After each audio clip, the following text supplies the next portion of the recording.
Hello everyone. In this video, I'll show you how to fix the issue where User Account Control, or UAC, is disabled and you cannot enable it in Windows 11.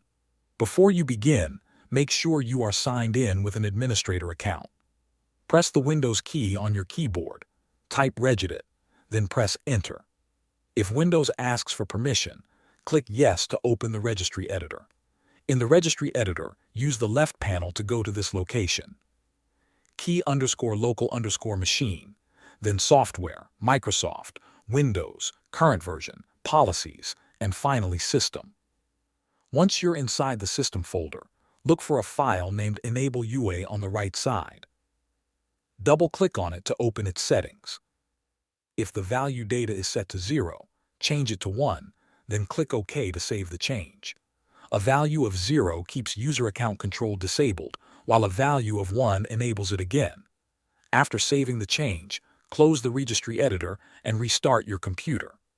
The restart is required for Windows to apply the new setting. Thanks for watching.